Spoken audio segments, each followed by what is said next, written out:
Hello there friends, welcome back to another episode of Generation Tech. My name is Alan. In the Andor series, Emperor Palpatine's presence is completely absent. Sure, we see stormtroopers and the occasional glimpse of a Star Destroyer, a squad of TIE fighters here and there, but even then, these war machines of the Imperial Army are hardly the type of threats that individuals like Luthen Rael and Cassian Andor worry about. These two aren't fighting a war just yet, they're still in the pre-market phase, gathering resources, intel, and personnel for the battle to come. And in this arena, the Empire's answer to organizations like the Shadowy Axis Network, Spectre Cell, and Fulcrum was the feared Imperial Security Bureau. Today we're going to be taking a look at some of the most effective individuals in the ISB, starting from some pretty solid individuals to the very best.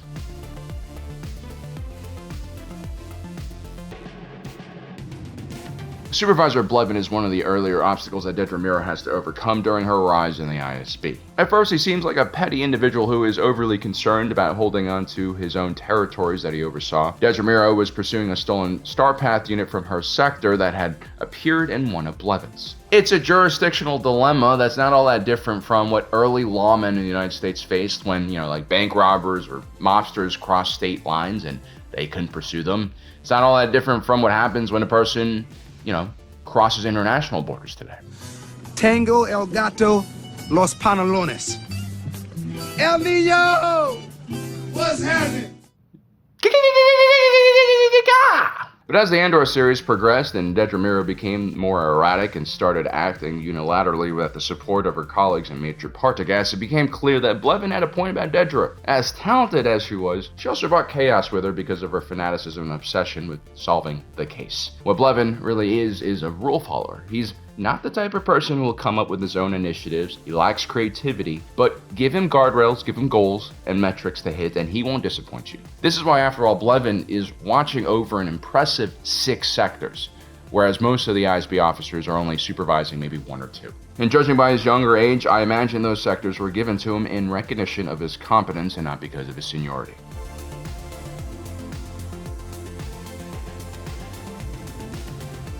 Admiral Verso was a completely loyal and absolutely brutal enforcer for the Imperial Security Bureau. The Empire secured its loyalty after it lifted the planet of Vardos up from poverty. You see, before the Empire, Vardos was a backwards world that was constantly under the onslaught of bandits and pirates. Verso brought Vardos into the Empire, and the planet would greatly benefit from this collaboration. The planet's population and wealth grew rapidly once the Empire arrived. There were also many special training schools set up to make sure that the people of Vardos had great jobs in the Imperial military. Vardos, despite having a very diverse alien population, was actually considered a utopian Imperial world. Verso would be named the hero of Vardos for bringing such prosperity to the planet. And so that's kind of the relationship that Verso had with the Empire. He was a hero amongst his own people, and he was also very, very thankful for what the Empire had done. As such, the Emperor would send Verso after some of the most ruthless factions of the rebellion, including the Dreamers. This was a hardcore remnant of another hardcore group known as Saw's Partisans. Verso would create the very successful Inferno Squad, which would infiltrate the Dreamers. His own daughter was the leader of this special unit. Verso would serve the Empire until the very end. He would be entrusted by Palpatine to carry out Operation Cinder on his own homeworld of Vardos, something he did without visible remorse. He was a true believer in the Empire, and because of that, he will lose everything.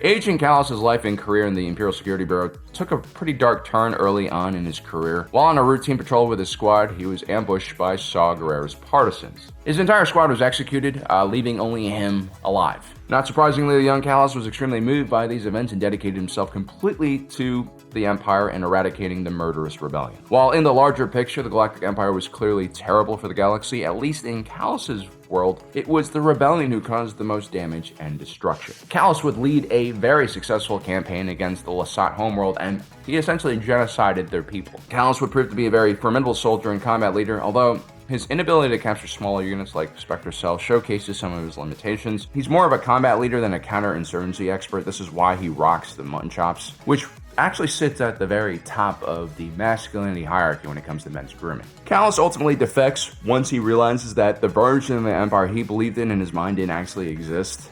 Callus ultimately went on this very destructive path, not because he was a bad person, but because he thought he was bringing honor to all of the men that he had served with and saw get executed. But the Imperials he fought alongside now on Lothal were self-serving and social-climbing cowards like Admiral Constantine. Callus proves that he's a solid head on his shoulders when he finally leaves the Empire behind. His service as Fulcrum also shows us that he is quite capable at espionage when he is motivated and passionate about a cause.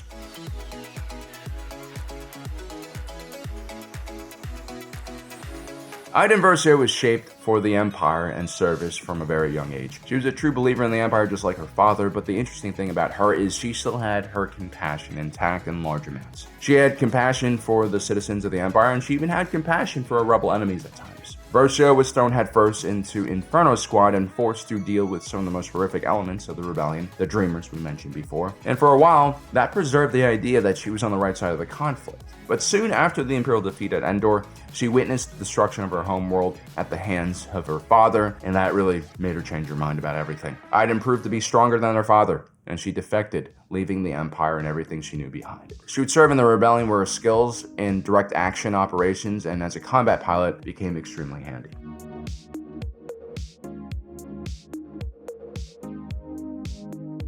Look, Lonnie Jung probably shouldn't be on this list because he betrayed the Empire and the ISB, and he also ended up getting killed by his rebel handler. All in all, it's a very sad and pathetic existence. Except that it's not. As Luthen Rael said, Lonnie Jung's life, his sacrifice, was indeed epic. In many ways, he's probably the bravest individual in this room of ISB supervisors because he's really the only one who refuses to believe the official Imperial narrative. He has his own internal moral compass and he follows it. And more importantly, he has the courage and skills to actually serve as a double agent for the Axis network. It's one thing to spy for the rebellion and, infiltrate an Imperial unit or a government office. It's a completely different thing to infiltrate an intelligence network. That is extremely dangerous. And just by the nature of being a double agent, it's very likely that the person you're actually working for, Luthen in this case, also doesn't trust you because you have already betrayed one side. What stops them from thinking that you'll do it to them as well? Lonnie Jung, when he started this enterprise, might have been in his 20s. He might have been okay with the risks he was facing in order to try and save the galaxy. But now Lonnie is older. He's grown with this position. He got married. He has a kid. And that kind of changes your perspective of the world. Yet despite all of this, he still did his job very well. He knew how to manipulate his colleagues. He knew what to say to Major Partagas and when. And ultimately, it was Lonnie Jung who broke into Dedra's holodeck and found out about the Death Star. Rogue One and Andor are a story about exactly that, and without Lonnie Jung's fantastic espionage skills and patience and control, we would have never had this story at all. Without Lonnie, the rebellion would have found out about the Death Star too late. Luke Skywalker would have probably slammed into the side of an artificial moon just like the rest of his wingmen at Yavin 4. And so Lonnie Jung looks like a pale, greasy Weasley Imperial, but this is why you never judge a cover by the book.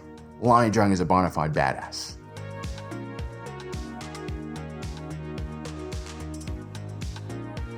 I know old Wolfie looks like he was falling asleep every time he was on camera in Andor, but I remember him as a younger man, an admiral in the Galactic Republic Navy during the Clone Wars. The same individual who identified a separatist commander at the Battle of Christophsis by simply seeing his tactics. This man has or had a extremely sharp mind, and in many ways, he's responsible for creating the Imperial Security Bureau. You see, after the war ended, he came out of retirement to serve what he thought was just a continuation of the Republic. And to his credit, he does make the ISB one of the most efficient agencies in the entire Empire. And perhaps the only organization that really has a chance at stopping the rebellion. There's a reason why Emperor Palpatine would rely on them so heavily after the Aldhani heist unfolded. Unfortunately, even the best organizations can't keep a sprawling empire together, led by a madman who often does more damage with his policies than good.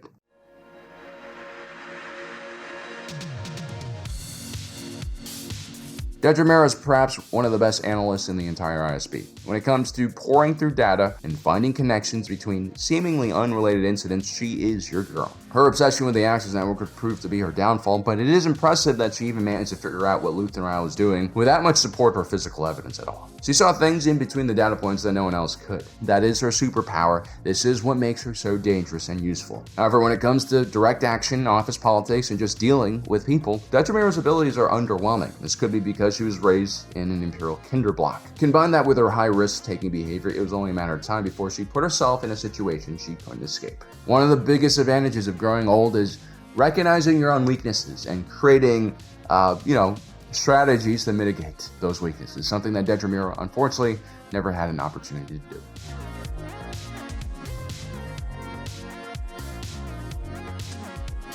The ISB Supervisor Boardroom is one of the few places in the Empire where Imperial personnel can openly debate and challenge each other and even their supervisor when discussing an operation. And this environment that promotes critical thinking and problem solving is really the responsibility of just one man, the Professor, Major Partagas. Partagas is quite unique. He's very different from your typical Imperial leadership. He's not a micromanager. He's not chasing glory or flexing his muscles and power. He simply tries to bring the best out of all of the supervisors working beneath him. A dumb leader will try to make sure that every decision passes through him because they are insecure. A smart leader will build trust with his team, make sure that they have all the tools and skills necessary to do the job so that he can go off and play golf. In his role, Major Partagas did the best that he could. I would argue that his failure and the failure of the ISB is mainly due to the tremendous amount of responsibility Palpatine placed in their hands. The ISB neither had the time to expand or train all the field officers necessary to essentially run the entire counterinsurgency and war against the rebellion. But still, Major Partagas somehow managed to assemble a team that almost caught the Axis network, and that to me speaks to his abilities.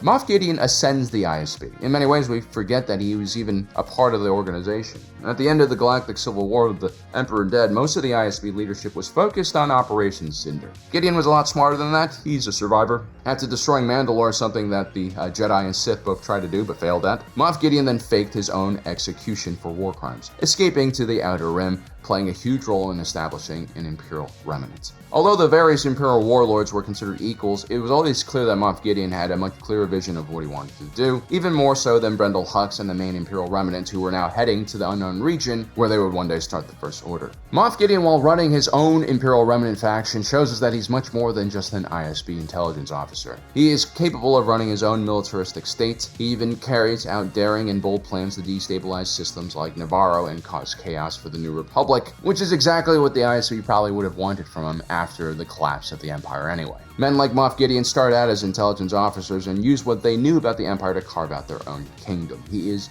very formidable. Well, there you have it, guys. That is our video for today. Don't forget to subscribe and hit that notification button down below. And also, leave in the comment section below which ISB agent or officer you think is the most talented. I'm sure there are a lot of legends officers that I've also missed, so looking forward to seeing your conversations.